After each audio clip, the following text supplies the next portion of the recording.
out all the vacuum and intake routing and installed an oil return port in the oil pan. After that, we were finally ready to hear that turbo whistle for the first time.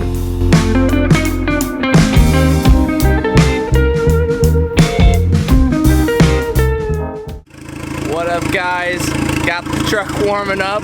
We're gonna drive it all the way over to Muffler Works with the exhaust off because I don't really have an option right now. So hopefully nothing goes wrong. I got the hood off still. I'm gonna drive with the window down so I don't like die of smoke inhalation. But you know what? It's gonna be fun. It's not very far from my house, so we'll start heading over there.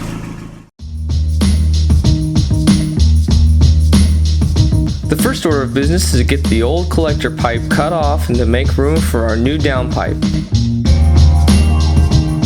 Using the custom flange I previously machined, we can form our piping to perfectly mate the flange to the rest of the system.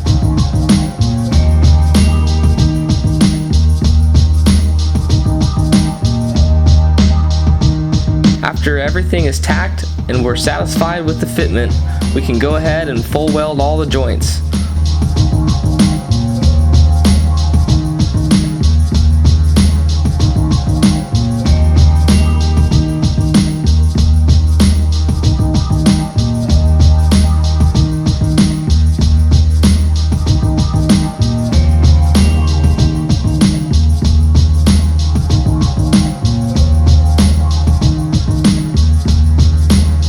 I decided to ditch the muffler that was on the truck previously to unleash some of the awesome turbo noises. To finish it all off, we're making the exhaust exit through the side of the bed because why not?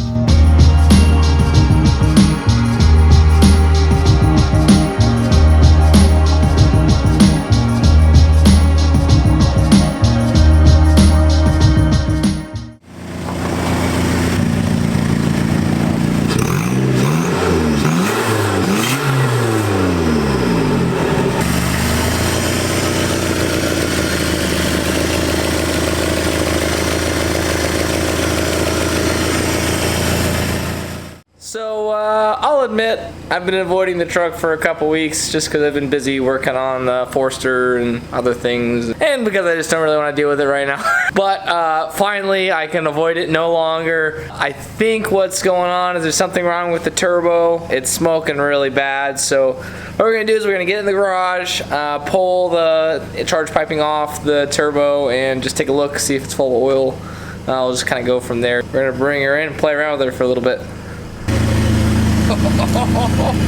Yeah, she's smoking kind of bad.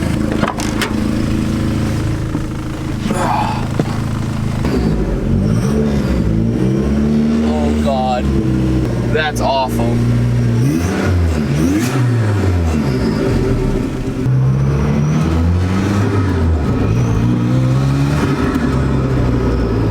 It does make some beautiful noises though.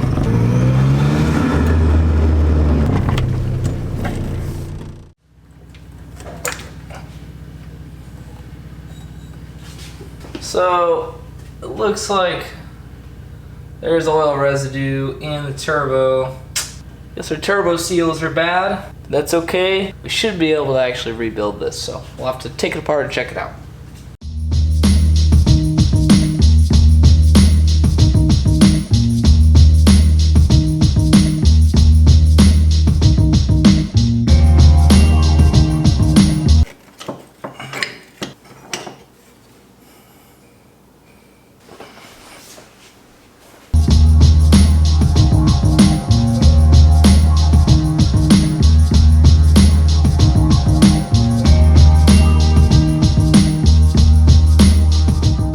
Okay, so I've got the turbo apart here. The little bit of oil residue we were seeing on the intake side, this cap here, the O-ring that seals the oil path on the outside, isn't much of an O-ring anymore. So that's probably our leakage on the intake side.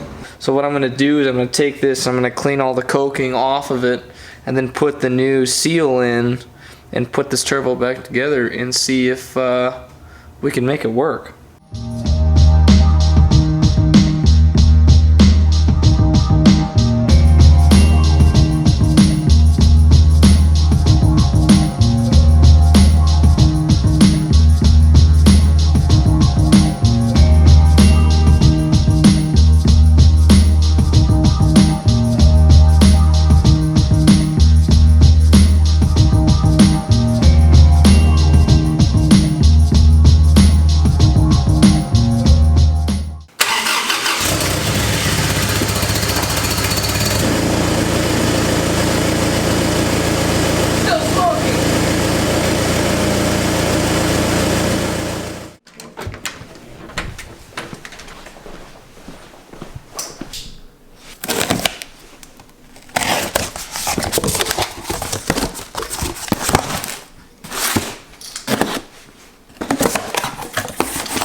Is this a bad idea? Nah. So I gave up. I gave in and I just decided to go with an eBay turbo. You can kind of see this thing is just spewing oil out of it. I don't know what I did, but I made it worse. Pretty sure this turbo was messed up even from the beginning, because it always kind of smoked even when I got it started for the first time. So oh well, you live and you learn, right? So I got this bad boy here. Got this old eBay spoolie boy overnighted from China. That is supposed to be a direct replacement for that. It's a little bigger. So it's probably gonna work fine. It'll spool a little bit slower, but I don't know, we'll see. I've already swapped over the wastegate. This is the 5 PSI wastegate. I've already got the turbo clocked the way that I want it, which matches the old one. And I have my drain back line put on. So we're gonna go ahead and mount this up and see if we have any clearance issues. And then I'm gonna figure, obviously this intake's a lot bigger, so I'm probably gonna need to buy a coupler from that. And then I also noticed that our little banjo bolt adapter does not screw in. It's a different thread pitch, so we're gonna have to get a new banjo bolt too for the oil feed. But yeah, let's just get this thing mounted up and see how it looks.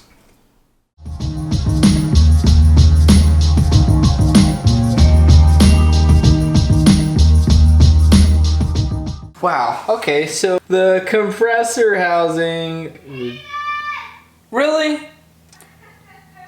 So mature. The compressor housing is huge. Luckily, I think like the overall length of this turbo looks pretty much the same. I got my new coupler. We're gonna have to trim it up to make it fit with the intake. We got my new banjo bolt, that's the correct thread pitch.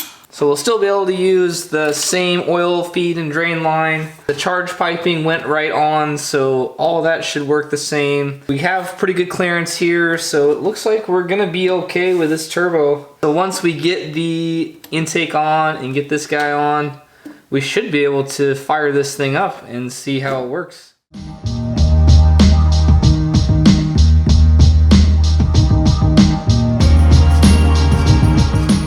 Here we go. Take two.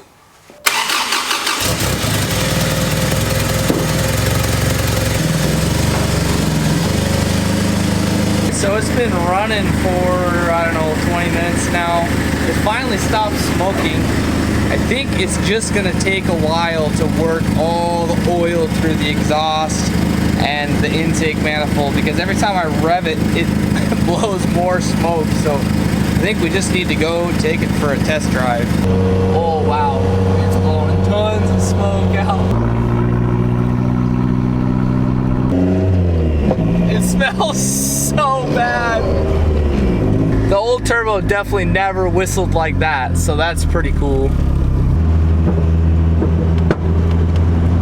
Well, it stopped smoking, which is good, so hopefully we're starting to run the rest of that crap out of there.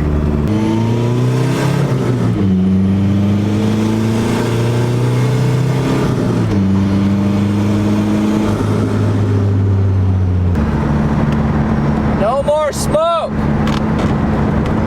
Super happy with that. Now, before I romp on this thing anymore, we really got to be careful because I still don't have the wideband gauge and the boost gauge set up. So what we're gonna do is we're gonna go back to the shop. We're gonna get that wideband gauge put in, get it all wired in, get the boost gauge in, and then we're gonna go do some wide open throttle pulls and see what we're getting as far as AFRs to make sure that we're not leaning out, going on the lean side there, getting in the danger zone. So now we finally got this turbo squared away, we can really have some fun with this thing.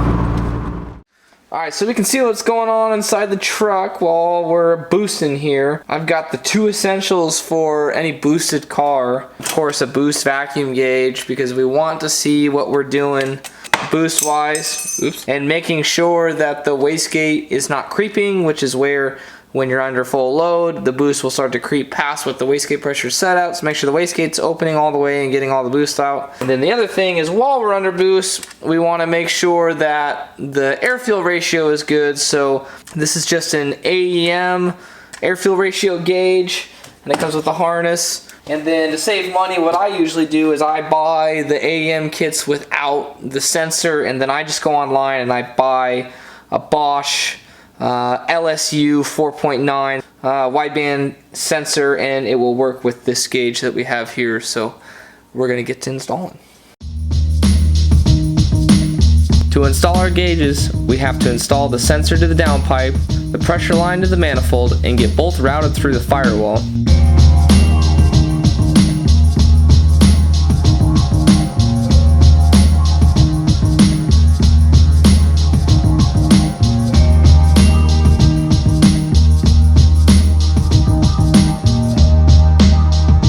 The rest of the challenge is just finding an ideal placement for both gauges and pulling a 12-volt source to power them.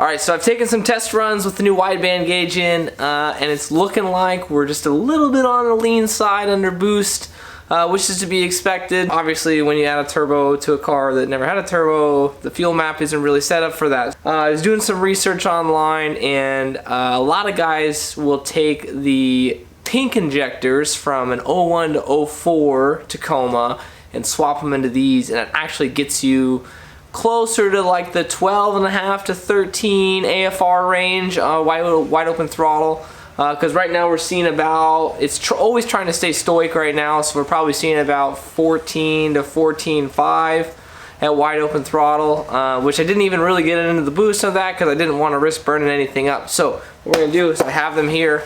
It's $50 on eBay, so we're going to take our fuel rail off. Hopefully we can get to it fairly easily and swap our injectors in.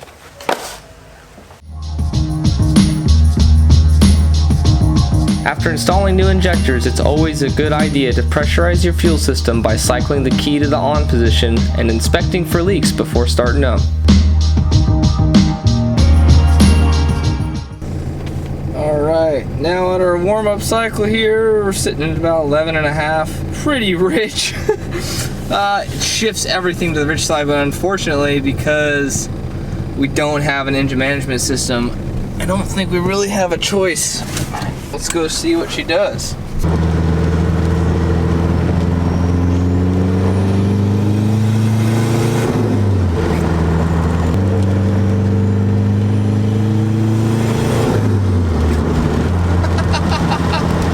That's a lot better.